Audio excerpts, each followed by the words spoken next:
Well, morning everybody. I know it's hard to see me because it's still dark out. This is what Sunday morning at 5:30 in the morning looks like.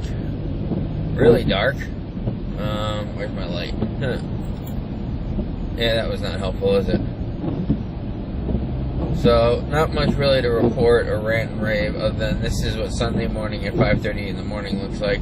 It's dark. And where I live, it's raining. Thanks to the nor'easter that rolled up the coast after some hurricane or something.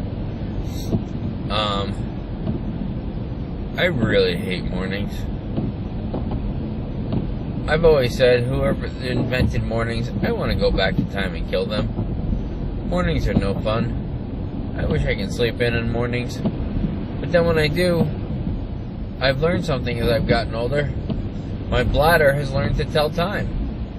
And it doesn't like me. So it still wakes me up early. And I can't get back to sleep. Because I also have kids. They don't let you sleep either. Nah, I shouldn't say that. My kids aren't half bad. They let me sleep sometimes. On the few days that I get to sleep in. So, this is short and sweet. Other than just complaining about being early and tired and now rainy to add on top of it. But so 5:30 in the morning, I'm heading into work. As I said in my last post, I am a paramedic, so my shift starts at 6 a.m. You'd be surprised what people can do to each other at 6 a.m. I remember once I was working in Buffalo, New York. I've worked all over the Northeast. I've worked in Buffalo, I've worked in Jersey City, Atlantic City. Currently I live in New Hampshire. I have worked in Nashua and in Manchester, the two big cities in New Hampshire. But right now, I don't work in either of those cities. But I remember once a long time ago, I was working in Buffalo, and it was Christmas morning at this point. I worked Christmas Eve into Christmas morning. And it was like 5:30, 6 o'clock in the morning maybe, or 4:30, I don't know. It was early in the morning. Still dark out. All the other ambulances were out on calls. I was the only ambulance left to cover the entire city of Buffalo, which isn't small. So, we get this call, and this is how Christmas starts for somebody. For an assault, somebody was hit by a pipe. Like, Merry Christmas. So, as I said, at 6 o'clock in the morning, people can do this strange things to themselves. And on Christmas yet. Today's not Christmas. Today's just a day in October. Actually, today's the Sunday before Halloween. So, Wednesday is Halloween. And that's coming up.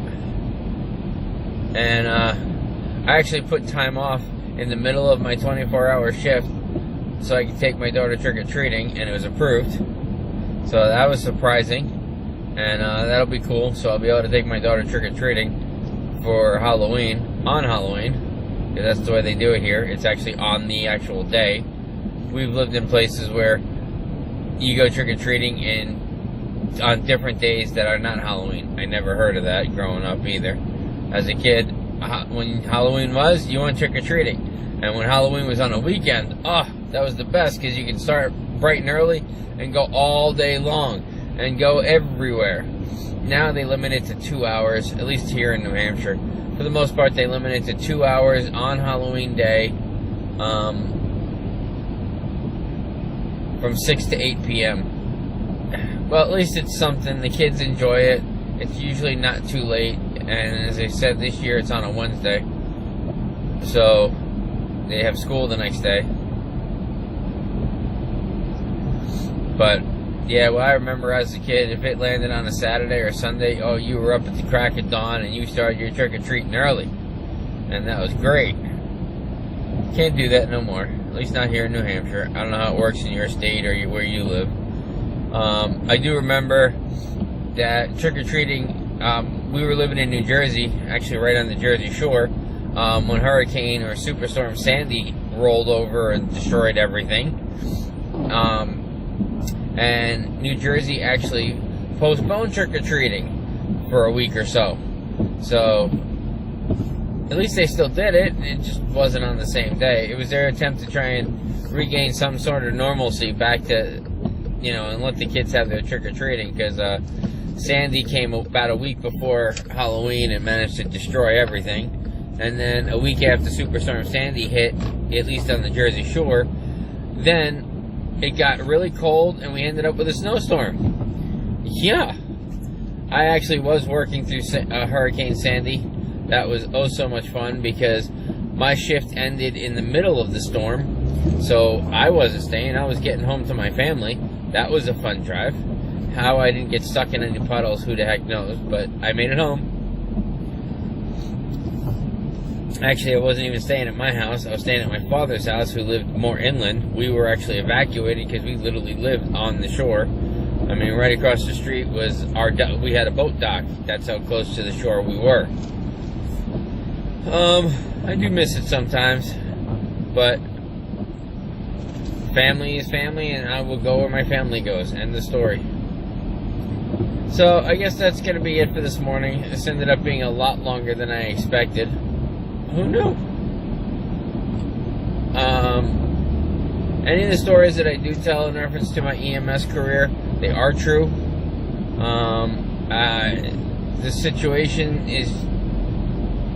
The situations are the same. I don't mention names because of HIPAA and things like that.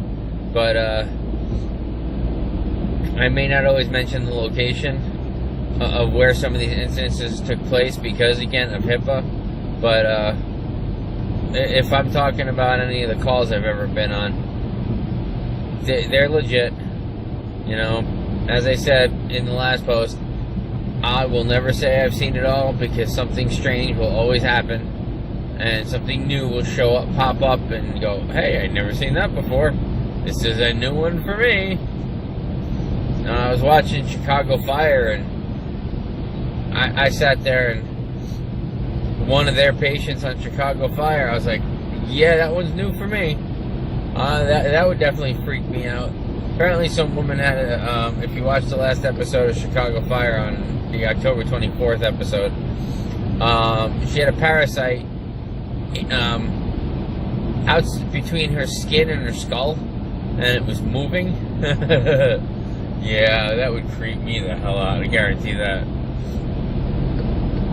I mean, now I have been to Border Patrol because immigration was there because, of course, they couldn't quarantine her because of the parasite or whatever bug was embedded in her face. When I worked in Buffalo, I had gone to the border, and I have gone to Border Patrol and immigration before, and I had a detainee once, and I lost this battle of where your chest is. And as we all know, your chest is here. This is where your heart is. Well, he was pointing to his stomach and telling me he had chest pains. I lost the argument just because he was determined that was it. He was also determined he thought he was getting into this country. Border Patrol escorted him to the hospital with us, and the hospital has a lockdown ward specifically for prisoners and illegal aliens that they're going to deport. And he actually managed to get his cousin deported, or some family member, or some Al-Qaeda member or something, in Iowa, because he was there illegally too. So yeah, that one was really fishy, and this was long before, this was after 9/11, but it was definitely interesting to know that most likely we got 2 terrorists out of the way. I don't know. Alright, let me get back to driving. As I said, it's too early in the morning, and this sucks. But somebody's got to do it, and I actually enjoy being a paramedic most days. So, hope you guys have a good day. Maybe I'll talk to you on my way home. If not, I'll talk to you next time I'm driving somewhere or something. So, this is, I guess, my second edition of my driving blog. So, sorry for the bad picture, because it's so dark in the morning. But, again, it's not even 6 o'clock in the morning on a Sunday, and I'm awake. And I'm sure when I get to work, somebody's already done something stupid to themselves. Or someone else for that matter. Alrighty. You guys have a good day. Enjoy. I hope you enjoyed this one. Again, still no real rants and raves yet.